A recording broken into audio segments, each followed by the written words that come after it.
अस्सलामुअलैकुम जी, कैसे हैं आप सब। उम्मीद करती हूँ आप सब ठीक ठाक होंगे, खैरियत से होंगे। वीज़ा रिश की एक नई वीडियो में एक नए टॉपिक के साथ आप सबका वेलकम है। अच्छा जी स्टूडेंट, आज की वीडियो में मैं आपको बताऊंगी कि विद इन अ मिनट आप किस तरीके से अपना एबीएन अप्लाई कर सकते हो। अगर तो आप खुद से करोगे तो फ्री ऑफ कॉस्ट है। ठीक है, एबीएन है क्या, पहली बात है एबीएन है ऑस्ट्रेलियन बिजनेस नंबर। ठीक है, अब यहाँ पे आके अगर कोई भी काम शुरू करना चाहते हो, डिलीवरी का, कोई उबर ईट्स या फिर डोर डैश वगैरह कुछ भी, तो आपको अपना एबीएन लगेगा उसके लिए। ठीक है, टीएफएन लाजमी होता है, टेक्स्ट फाइल नंबर जो होता है आपका वो लाजमी होता है। अगर वो देखना है कि वो किस तरीके से बनता है तो आप क्या करोगे, पहले आप मेरी पीछे वाली वीडियो पे जाओगे, प्रीवियस वीडियो पे, और फिर आप वहां से टेक्स्ट फाइल नंबर लेके आप इधर आ सकते हैं, क्योंकि एबीएन में भी आपका जो टेक्स्ट फाइल नंबर है वो चाहिए होता है। ठीक है, अब मैं आपको ये दिखाऊंगी कि जो पहले वाला आ रहा है हमारे पास कि एबीएन रजिस्ट्रेशन फॉर $50। अब ये है कि कुछ लोग यहाँ पे एजेंट्स होते हैं जो काम करते हैं, जो कि $50 में, $100 में इस तरीके से एबीएन बनाते हैं। तो आपने इनके लिए नहीं जाना, आपने क्या करना है, यहाँ पे जो एबीआर है, ठीक है, ऑस्ट्रेलियन बिजनेस रजिस्ट्रेशन एबीआर वो है। ठीक है, एबीएन के लिए आप लोगों ने क्या करना है कि आपने इस पर क्लिक करना है, जो ऑस्ट्रेलियन गवर्नमेंट की ऑथेंटिक वेबसाइट है। ठीक है, आप यहाँ पे आ जाओगे, इसमें क्या करना है, आप जैसे ही नीचे जाओगे यहाँ पे आ रहा है अप्लाई और reapply for N ABN. अच्छा, अब सीन क्या होता है कि कुछ लोग एबीएन के लिए री अप्लाई भी कर सकते हैं। टीएफएन जो होता है वो एक दफ़ा ही होता है। एबीएन आपको जब भी बिजनेस चेंज करना है या काम चेंज करना है, आप अपना एबीएन चेंज कर सकते हो। ठीक है, और समटाइम क्या होता है कि आप जो एक बंदा है वो टेक्स्ट फाइल रिटर्न नहीं कर रहा, या फिर बहुत टाइम गुजर गया, आपने कोई एक्टिविटी नहीं हुई उस पर, तो वो कैंसिल हो जाता है। तो आप उसके लिए क्या कर सकते हो कि बाद में दोबारा री अप्लाई कर सकते हो। प्रोसीजर सेम है। अब आप क्या करोगे, आप इस पर क्लिक करोगे। अब जैसे आपने इस पर क्लिक किया, आपसे ये पूछेंगे कि भाई ये चीज़ें इस तरीके से, तो बस आप नेक्स्ट कर दो इसको टिक करके। ठीक है, उसके बाद आपसे पूछते हैं कि जो आपकी मतलब है एप्लीकेंट है वो किस मतलब नोएड का है। अब मैं आपको कहूँगी कि आप यहाँ पे इंडिविजुअल सोल ट्रेडर करो। क्यों? क्योंकि जैसे अगर आप डोर डैश पे जाते हो, उबर ईट्स पे जाते हो, या फिर अगर कोई सिंगल हैंडेड आप अपना कोई बिजनेस स्टार्ट करना चाहते हो, तो आप क्या करोगे, सिंगल उस पे जाओगे, सोल ट्रेडर्स पे। बाकी ये कि अगर आप कंपनी के साथ पार्टनरशिप में जा रहे हो तो आप तब उस तरह की चीज़ों में जाते हो। ठीक है, फिर वो पूछ रहे हैं कि आपकी जो विल योर एक्टिविटीज़ भी carried out in Australia. Obviously yes. ठीक है, आप यस करोगे, फिर उसके बाद आपसे पूछेंगे कि हैव यू स्टार्टेड और are you taking steps to start your activity. Yes आप करोगे यहाँ पे। ठीक है, इसके अलावा अगर आपको किसी भी चीज़ की समझ नहीं आ रही ना, कि अगर आपको लग रहा है कि ये स्टेप्स वैसे तो सबके साथ सेम जाएंगे, लेकिन अगर कुछ ऐसे स्टेप्स हैं जो आपको समझ नहीं आ रही, तो आप ये जो आगे क्वेश्चन मार्क लगे हैं, आप इनको क्लिक करके इसकी पूरी डिस्क्रिप्शन देख सकते हो कि भाई ये मुझे समझ नहीं आया, इसका क्या था। ठीक है, तो इस तरीके से आपको पूरी इन्फॉर्मेशन मिल जाएगी। उसके बाद क्या है कि उसने पूछा है कि what is the nature of your activity, आपके उस काम की क्या है, in the form of a business. ठीक है, आप बिजनेस ही करना चाह रहे हो ना, किस्म का अगर आप काम करना चाह रहे हो, बड़ी चलाना चाह रहे हो, तो इस तरीके से सही है। फिर उसके बाद उन्होंने आपसे पूछा कि कंसिस्टेंट विल लर्निंग, और या बस आप इसको यहाँ पे यस कर दोगे। फिर उसके बाद क्या होगा जी, नेक्स्ट पे चले जाओ। अच्छा, अब आप यहाँ देखोगे जो एबीएन इंटाइटलमेंट है वो क्लिक हो गया, मतलब वो हम लोगों ने कर लिया। अब एप्लीकेशन डिटेल्स है, आगे बिजनेस इन्फॉर्मेशन है, एसोसिएट डिटेल्स है, रीजन फॉर एप्लीकेशन और डिक्लेरेशन।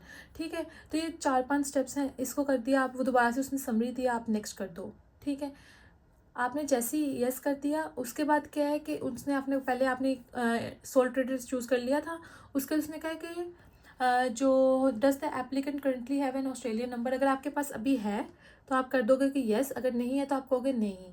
ठीक है, अब फिर वो आपसे पूछता है if you answer yes to the question, हमने दिया ही नहीं है तो हमें वो देखने की भी ज़रूरत नहीं है। ठीक है, उसके बाद क्या, does the application wish to apply और reapply for an Australian business number, apply. ठीक है, तो आप कर दोगे yes. Does the applicant have a TFN, आप करोगे यस अगर आपके पास है। अगर नहीं है तो मैंने आपको पहले बताया कि आप पीछे जाके वीडियो देख के उधर से क्या कर सकते हो, अपना टीएफएन बना सकते हो। ठीक है, फिर does the application wish to apply for a text file number, no. अच्छा, अब इसमें क्या है कि यहाँ पे हर डिपार्टमेंट है, डिफरेंट डिपार्टमेंट्स है जो कि इन चीज़ों को मतलब देख रहे होते हैं। अगर आप ऐसे करोगे ना कि आपका टीएफएन नहीं है, आप इसके साथ ही लगा दोगे, तो ये टाइम टेकिंग हो जाएगा। जबकि एबीएन का तो यही होता है कि आपको फ़ौरन फ़ौरन चाहिए होता है, तो फिर मैं कहूँगी कि अलग-अलग सेपरेटली आप करो। ठीक है, उसके बाद वो क्या पूछता था, टैक्सेशन ऑफ इन्फॉर्मेशन आ गई है आपके लिए, तो वो कहता है is the applicant an Australian resident for tax purpose. Yes, क्योंकि हम यहाँ रह रहे हैं और हम लोग यहाँ काम कर रहे हैं, तो डेफिनेटली हम लोग क्या है, ऑस्ट्रेलियन रेजिडेंट है। अगर आप इंटरनेशनल स्टूडेंट हो तब भी आप टैक्स देने के उसमें हो। ठीक है, फिर वो आपसे पूछेगा यूजेज और intent to use the services of a registered agent. ठीक है, इसको चाहे आप छोड़ दो। ठीक है, उसके बाद आप क्या करोगे, येस।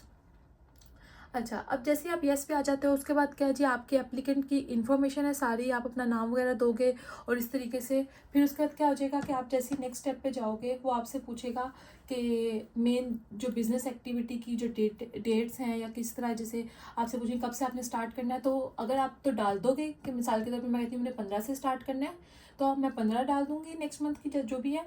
अगर मैं नहीं डालती तो बाय डिफ़ॉल्ट क्या होगा, जिस दिन मैं अप्लाई कर रही होंगी वो वाली डेट आ जाएगी। मैं इसलिए फिल नहीं कर रही हूँ क्योंकि फिर मेरा पहले से बना हुआ है तो वो एरर आ जाएगा और वो मसला होता है।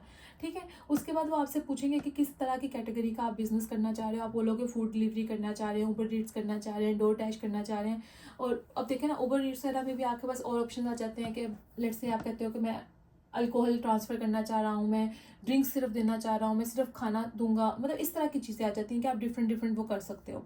ठीक है, फिर उसके बाद वो आपसे पूछेंगे कि एग्रीकल्चर जो प्रॉपर्टी है आपके पास कि नहीं, आप कहोगे नहीं है। फिर आप एड्रेस आपसे मांगेंगे, जहाँ पे आप रह रहे हो आप वहीं का एड्रेस दोगे। अब ये नहीं है कि आप उबर ईट्स के लिए जगह जगह जा रहे हो तो आप कहोगे भाई वहाँ पे मैंने काम करना है, कुछ भी ऐसा नहीं है। बस आप जहाँ पे रह रहे हो अपनी रेजिडेंस वहाँ का एड्रेस दोगे, फिर अपना ईमेल दोगे। ठीक है, ईमेल पे क्या होगा, जो एटीओ है, जो ऑस्ट्रेलियन टैक्सेशन ऑफिस है, वो आपको कांटेक्ट करेगा। वो वाली ईमेल देना जो आप मतलब नॉर्मल यूज़ करते हो। सही है, उसके बाद आपकी क्या होगी, कॉन्टैक्ट डिटेल्स होंगी, फ़ोन नंबर वगैरह होगा। नेक्स्ट करोगे, फिर से कॉन्टैक्ट डिटेल्स मांगेंगे। नेक्स्ट करोगे फिर तो रीज़न फॉर एप्लीकेशन मांगेंगे कि क्या रीज़न है कि आप मतलब जो ऊपर देख रहे हैं ना, जो सेकंड लास्ट है रीज़न फॉर एप्लीकेशन, कि क्या रीज़न है कि आप इसके लिए अप्लाई कर रहे हो। तो आप कहोगे बस सिंपल सी बात है, न्यू बिज़नेस इन ऑस्ट्रेलिया। ठीक है, आप नया बिज़नेस स्टार्ट कर रहे हो, इसके लिए आपको चाहिए। ठीक है, उसके बाद बस ये एक दो चीज़ें हैं, आप वो उनका आंसर करोगे। और उसके बाद क्या होगा, डिक्लेरेशन आएगी। आप जैसे डिक्लेयर कर दोगे कि मैंने जो इन्फॉर्मेशन दी है वो बिल्कुल ठीक दी है, उसी वक्त क्या होगा कि आपका एबीएन आपके हाथ में होगा, मतलब फ़ौरन से ऑनलाइन आ जाता है। और अगर आपने उसको एड्रेस वगैरह दिया, अगर आपको घर चाहिए तो आप उसके लिए भी अप्लाई कर सकते हो। तो ये थी स्टूडेंट एक छोटी सी वीडियो। अगर वीडियो पसंद आई हो तो वीडियो को लाइक करें, कमेंट करें, शेयर करें and subscribe to my channel. अपना बहुत सारा ख्याल रखिएगा, फिर मिलेंगे। अल्लाह हाफिज़, टेक केयर।